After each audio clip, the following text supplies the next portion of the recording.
All right, we back. Episode 86, A.M.Unniversity.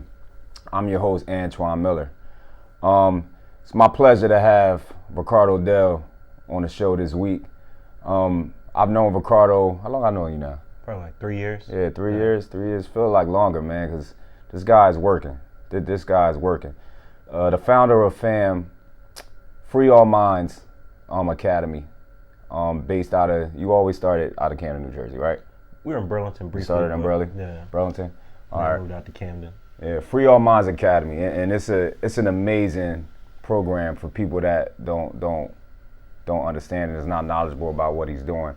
From academics to sports, they're doing everything that male should be doing, basically, essentially, in their program.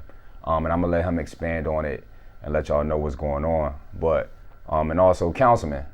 Sure. Riccardo Dale. How long you been in that? Out of Burlington, right? Going on 5 years, Beverly. Out of Beverly City. Beverly. Okay. Yeah, but Riccardo Dale, what's up?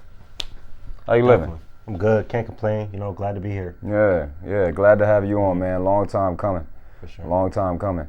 So let's dive right into Free All Minds Academy. Because you just put a stat up, and I've known this, but I guess you made it aware to the public. I got a 96% acceptance rate into college. Yeah. Correct? Yes. And it's like you have such a plethora of things that you offer, to kids, and it's for free. I think we got to make that aware as well. It's for free, but it's a lot of work that goes into what you guys are doing, and I've had the privilege, since I've known you, to see it kind of up close in person. You have a lot of our kids at KIPP Academy, and I just want you to expand and let the public know, why did you start Free All Minds, and what's the purpose of it? What's you guys' goal with the whole academy? And we'll go from there. For sure. Yeah, I started Free All Minds, and the reason why I started the program is just kind of like my own experience, not really having guidance from a young age to opportunities, whether it be like a career that I wanted to grow up in and have, whether it was college. Like, it just wasn't something that I had any exposure to. And because I didn't have any exposure to, I really went down, the wrong path, in high school, and struggled academically, and ended up leaving my first high school that I went to. And in that process, I had a mentor come into my life, and it like shifted my entire life. His name Coach O. I now have him coach with me sometimes with F.A.M Academy. But before Coach O, I never really saw a consistent black man that was doing anything positive in the community. Like, that was my first experience of like a black man that worked for himself, a black man that was impacting other people's lives. And, without that exposure to that, I wouldn't be who I am today. Right. So with the guidance of Coach O, and then following a ton of other mentors that stepped into my life, I was able to take myself from a kid that, had a 0.8 GPA at one point in high school to getting a full scholarship to college and being elected to the board of trustees and traveling internationally. Like, my life took a complete shift. And when I talk about why I started Free All Minds Academy, I started the program because, for lack of better words, I felt like I wasn't that special. I'm like, there's hundreds of thousands of other young boys out there that could be doing just as well, if not better than myself, if they got the opportunity. So when I started to get all these accomplishments, I really started to think about it and feel like I'm not an anomaly. Like, this is not just some special rare case of some guy that just got it out the mud. It's like, no, I had people step into my life and provide me with resources that were necessary for me to excel, and then I was able to take that and run with it. And I knew that there was a lot of, other young men out there that were looking at and were probably saying that they're making bad choices, but I know, like, they don't really have many good choices to make. So I'm like, how can I start an academy? How can I start a program where I can make sure that these young men have the opportunity to excel? And what they do with those resources, that's completely on them. Right. But at the bare minimum, I was like, I don't know how I'm gonna do it, but I'm gonna make sure that I provide these young men with the opportunities to succeed in life. Why didn't you, when you got those opportunities, why didn't you just, and you understand the context of what I'm saying, why didn't you just take it and run with it? Why when you got into these situations where, okay, I'm making some money now, I'm getting all the resources, like, yeah, I can go give it to somebody else, get somebody else younger the game, but nah, how old are you again? I'm 27. You're 27. Like, so this happened at 20, 21, 22, 19 years old, whatever like that. Like, nah, man, I can go if I just keep all this information and the economic resources that's coming my way to myself. I could just keep to myself. I don't feel like sharing. I'm still young. I could do that in my 40s. Yeah. Like, why didn't you, like, why was it so important that you took that route into wanting to give back? Because it seemed like it was kind of immediately. Yeah. You know what I mean? Once you caught a lick and once you got put on, like, you immediately thought of that. And I'm asking that because that don't happen in our society, right? Especially with black men in particular, right? We catch a lick, we want to get all that crabs in the barrel. We want to get all that to ourselves. Yeah. I don't want to share with you. I don't want to give you game. Like, I want to be the man, so y'all looking at me, whatever. For sure. Why was it so important for you to immediately just spread that knowledge, not even knowing how you was going to do it in any way possible that you could? Yeah, like the biggest thing was like, I just felt as though like it was a blessing. Like I was like blessed like from God, and I felt like it was like almost my responsibility to be able to give back in that way. And second to that, I just felt like I was just never somebody who was like a selfish person. I was just always somebody who wanted to help other people. I just was never in a position to help anybody else prior to that. But it was always kind of in me. So the moment I got a leg up, the moment I had the slightest opportunity to, you know, put somebody else in a position to excel, it was just something that was like naturally in me for me to be able to do that. And, you know, like you said, you know, in our community, we lack that. You know, it's so easy for somebody to get into a position and, you know, either switch up or get into a position and just disappear and not really try to come back and, you know, help those that, you know, was once in that position with them. And that just was like never really, you know, in my nature. And I knew it was extremely important for me to be able to, you know, give back in that way. Why is mentorship important for us, and especially in the black community? To me, like y'all offer a lot of things for y'all program. The academic side, the basketball side, we'll get into that. But to me, it's the day-to-day things that no one sees outside of here when you're building relationships with the kids as far as mentorship. And we know how important that is in the black community. Like me personally, I remember when somebody said that word to me at 16 years old. Like I never heard of it before. I was like, "What's a mentor?" Like, I'm going to see my mentor. Mentor, what is that?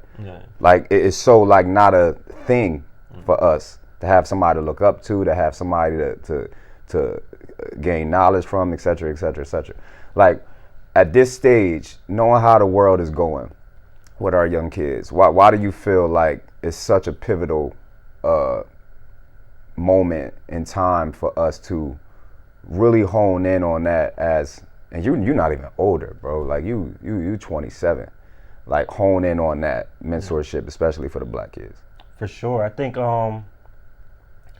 first and foremost, it's just a cheat code. Like, it's a cheat code to life. Like, you 40, 50 years old and you've had 40, 50 years of experiences and 40, 50 years of failures and successes, and now to be able to give a 16-year-old, a 15-year-old that blueprint where he can just bypass all the mistakes that you made. He's still going to make some of his own mistakes, but now he has that leg up to bypass all your mistakes and become that much greater. So it's just like, it's an automatic cheat code. Even when I look at my mentor, you know, Coach O, he's always just like, he's so proud of how I'm able to take off so much faster than him than he was able to at this age. And it's partly because he gave me the blueprint. So the mistakes and the things that he had to go through, I don't have to go through. I could kind of bypass that. And even outside of like a business sense, just in a sense of like life, you know, that mentorship, to really be able to have somebody to go to. Everybody, especially, you know, our young black and brown boys, is like, you need somebody to go to, somebody that you can have, you know, real life conversations with. And I feel like if you're just, all your thoughts and all your issues, you're just keeping them to yourself, that's not even healthy. Outside of just like success, like mentally, you know, our boys can't thrive if they don't really have somebody that can pour into them and that they can, you know, kind of have those conversations with as well. Why do you think we don't want to why do you think we don't want to mentor as black men? Like, what do you think is the reason for us to not want to give information back, to not want to see this young kid in dire need of help and just, oh man, he'll figure it out. I had to figure it out. Why do you think we do that? What's the point? I think it's kind of like systematic. We're as a people, like we haven't. When you look at the grand scheme of things, and you look at the country as a whole, we haven't been free for that long. So like people always want to talk, keep the past in the past. We can't make excuses for our upbringing, but as a whole, the success of Black people kind of came from a scarcity mindset. It was very few people who made it, and that continues as time goes on. So when you're just in a space where you're just fearful of your own well-being, it's very hard to want to give to anybody else. And that's not, it's not making excuses for people who don't want to give back, but it's a lot easier to give back when you're comfortable and you don't have fear of losing anything, or you don't have any fear of you not being able to make ends meet. But just historically, like with our people, because we're often in a scarcity place, it's hard to be trying to think about other people. Have you been here before? Like, I mean, like in another form? Like, is this your first time around, like, life? Like, you ever notice how some people, they'll be like, like they lived a life before. Like, this is another, like, the way you go about things, like, to me, that was what I always admired about you. You seem like you a lot older than, I would never know that you're 27 years old. One, like, you seem like you've been here before. And that goes back into the mentorship, bro. Like literally, like I'm 17 years old. Yeah. I was 17 years old, literally like living in poverty, struggling to figure out where I'm going to eat next. But I was in rooms with millionaires at 17, 18 years old. And I still had to go back home to my same environment. But outside of my environment, I was with Coach O. I was with one of my mentors named Bob Carr. And they were putting me into these different rooms. And I'm learning from a very young age. And it really just gave me a leg up, where it's just like I was just so much more knowledgeable on things that my peers weren't knowledgeable on, and even things that adults weren't knowledgeable on, because you're constantly hearing it. You're constantly being around that. And without even trying to learn, I was just like subconsciously like learning and picking things up from such a young age. Going back to what you just said, in a way, what makes you so persistent? Because I think like that's a tough mindset to have, because it's a fear component as well, right? Like you might get a door shut on you. You might get somebody says no. You might just fail in the moment, right? But again, since I've met you, like I always think in my head, like looking at him, I'm like, yo, this dude is like really, like he's really persistent in what he wants, and like it's like he won't take no for an answer. Like if it's a no, okay, what's the angle to that no? Is this a solution within that no? Like how, like most people, because they don't really want to do it anyway, or they think they don't because of the fear of the other side. For sure. Right? Like where do you get that from? Because I actually think you're not my generation. I'm 38. I actually think your mind frame is what this current generation has part of how you think, right? They question everything, which is good, right? It's good, but there's nothing behind that questioning. It's just kind of like raw, chaotic type of behavior, right? You're a little bit more, strategic with yours and structured with how you go about it. And I think if your whole generation and younger thinks that way, we good. Yeah. Moving forward. For sure. You know what I mean? Where do you get that from? Like, why are you so persistent and like just moving forward no matter what?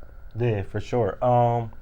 I think to kind of take it way back, like my mom had her struggles, throughout her whole entire life, from making a ton of money to being homeless. She struggled with an addiction the bulk of her life. My mom is just like an extremely, persistent person.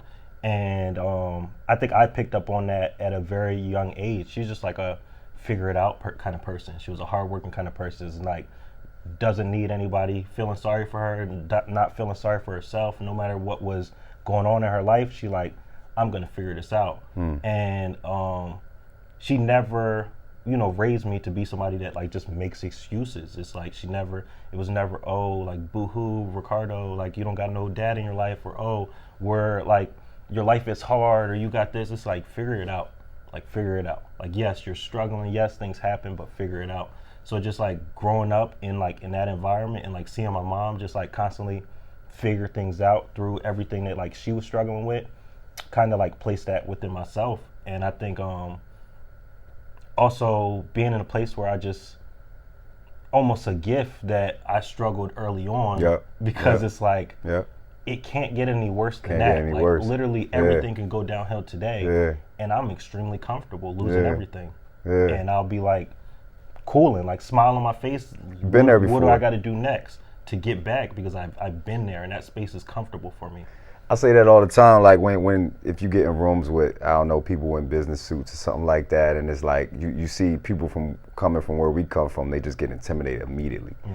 Like, because I'm not accustomed to seeing this every day, right? And it's like, now I'm kind of antsy, like I'm nervous or whatever like that, or I really want this job, et cetera, et cetera, et cetera. And I'm like, all right, you fail. Well, you're going back to what you always have seen. Like, you'll be okay. Like even if you got to go back, you'll be all right. Like, so why not just put that extra little inch into, or why not be as confident as you are in that room? What are they gonna say? For sure. Like I always looked at stuff like that. If somebody got a problem with me in a room and my confidence, that ain't my problem. That's a personal problem. Because I'm not disrespecting you. I'm just being myself. If you feel intimidated behind that, you got to figure that out. Does anything fear you?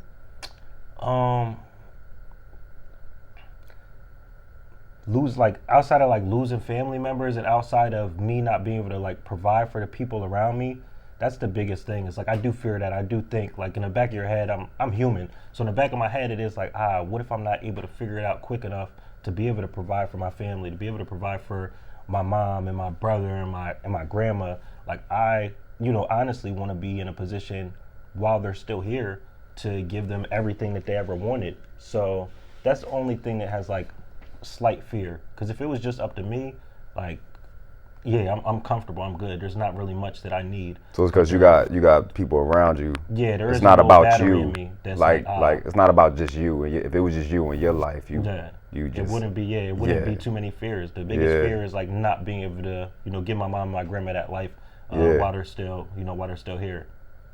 That's a good one. Yeah, that's a good one. I kind of flirt with that kind of as well.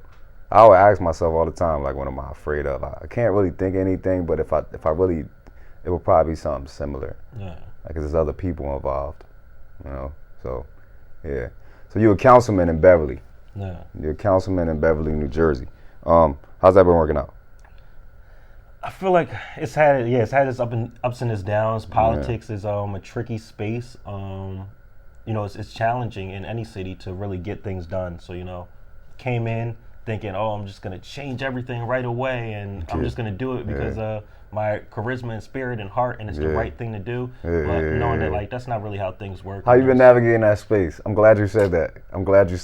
An energetic type of, I just want to do what's right because it's right in politics. How you been navigating that space since you've been in this thus far? I've realized being in a political space, it's influence is extremely important, and influence is almost sometimes more important than something actually being the correct way. So you can have something that is the right thing to do, but if you don't have the right influence, then it almost doesn't matter. So if there's this plan that we're trying to move forward in my city, and it's what's best for the city, but I don't have the influence over the people who have to make that decision alongside of me, then it doesn't matter. And vice versa, you can have a plan that's horrible, but if you have the influence and the respect of your peers, you can push forward a horrible idea just because of that influence. So we see a lot of great leaders.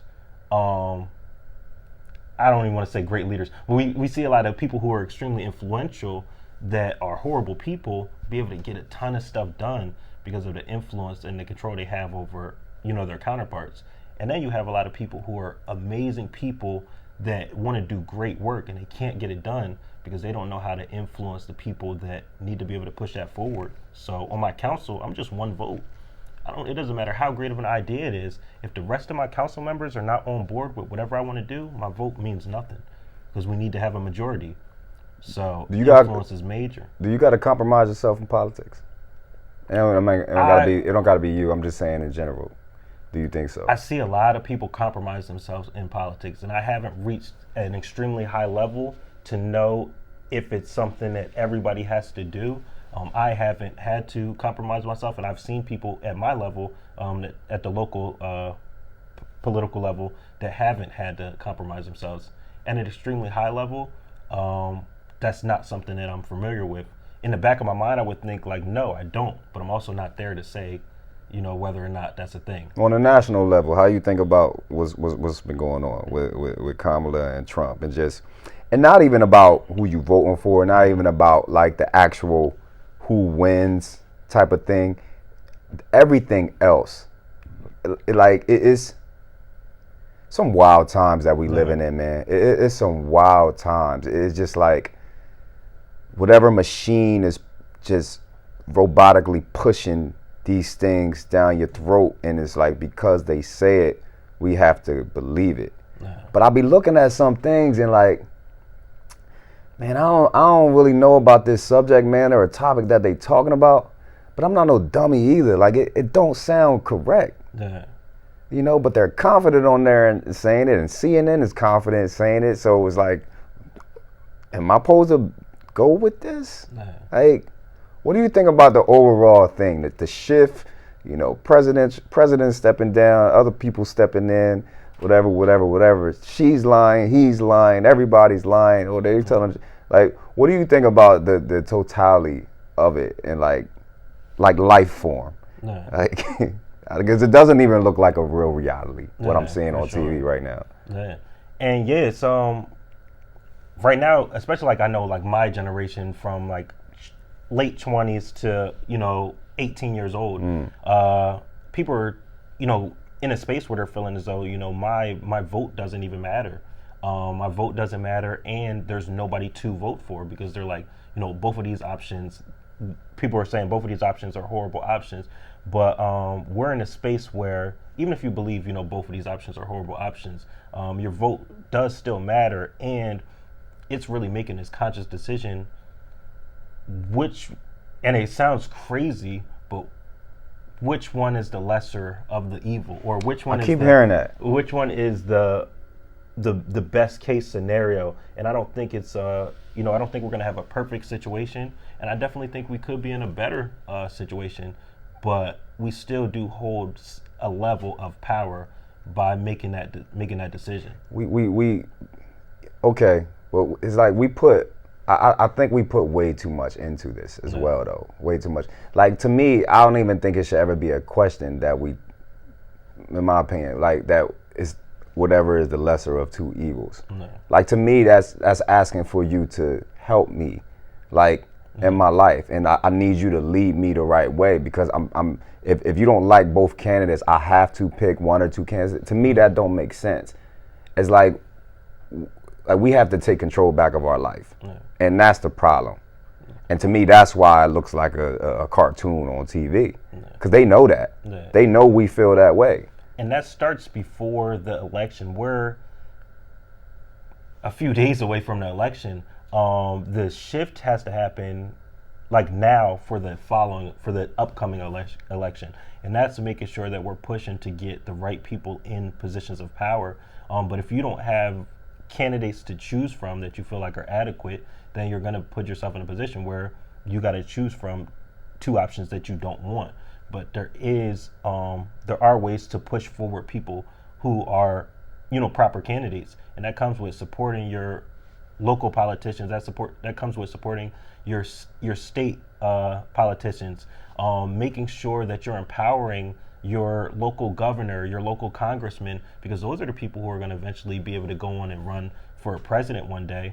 But if the right people don't get the support early on, then it's going to be too late. By the time we already have two candidates in place, and now we're complaining about those two people being there. I think as a country, we need to do a lot better job at pushing forward, the right people. So if we have a guy or a woman that is doing amazing work, why can't we all get behind her and skyrocket her career? Because that's what they're doing with their candidates. They're throwing money, they're throwing support behind their people, and it's not starting the year of the election. It's starting now for 8 years from now. They're starting to mold some young person out there right now that's going to be the next president in 8 years. They're pushing forward their people, but we don't do that.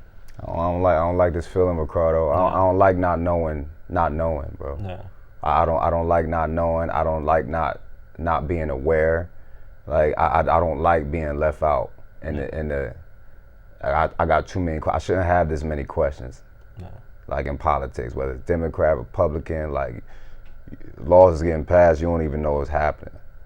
Like it's just, I don't know, man. I think overall though, like again, we have to take our lives back into our own hands. We can't rely on, in my opinion, government to change that. Like we can fix things right in our own household. And I think that's what happened. We forgot about that part. Yeah. Like how many people sitting down at dinner with their family anymore? Nah, everybody's in separate rooms on their phones and they just grabbing something from the fast food place and going in their rooms and eating. Yeah. How many conversations are we having? You know, instead of texting it out. We right next to each other. Why are we texting? Yeah. It's just like we losing sight of what really matters.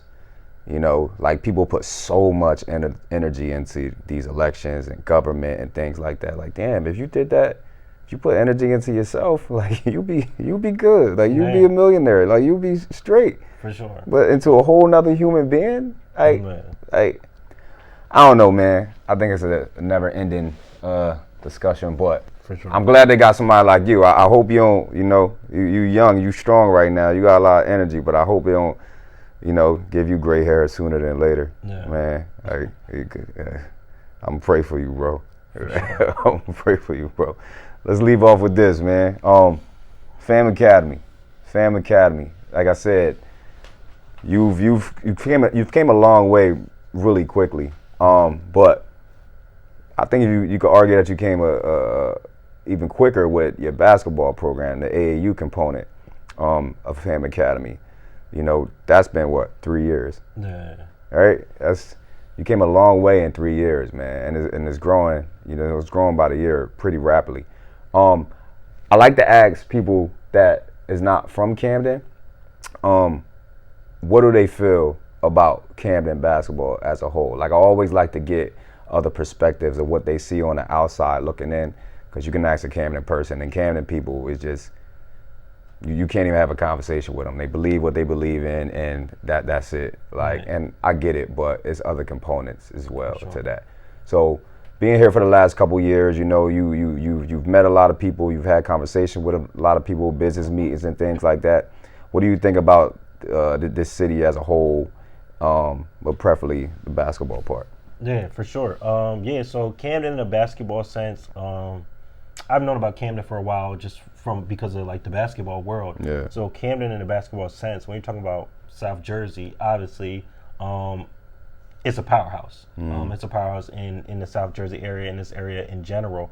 I would say the biggest thing for me was making sure that we're continuing to have opportunities for all students, all young men in Camden City. I think the basketball world gets tough. It gets to a place where a certain extremely talented population of students have like a ton of opportunities, and these other kids kind of fall short if there's not programs or avenues for them to excel in. So when you have a population where there's a small group that is like so gifted, we definitely have to make sure that we're focusing on those other kids, those kids that are in the middle grounds as well. It's a great politically correct answer, Riccardo. You ready for the big time, man? That's very political. Oh man. Okay. Yeah, that's not bad. We'll go with it. What's next for you, man? Next for me, just F.A.M. Academy, like just trying to continue to grow the organization every year, just trying to see how we can outdo ourselves from the following year. Yeah. obviously right now, like we had conversations about, we're in the middle of, really increasing our student population. So that's going to be major for us, is like, how can we increase our numbers to make sure that we can serve more youth? We're doing it at an extremely high level, but in terms of capacity, that is something that, I feel like as an organization we need to work on and be able to grow our capacity. So that's what's next for me. Let's end with this. Just tell anybody that's interested, parent, kid that's intrigued about the program, just ask them why they should look to enroll and what you can offer them, and we'll finish there. For sure. Yeah, if you're looking to enroll, we have our website up, www.freeourminds.org, where you can apply as a student, where you can reach out as a parent, or you can reach out if you're looking to donate, if you're looking to be a mentor, volunteer. Feel free to reach out at our website or on social media at F.A.M._nonprofit.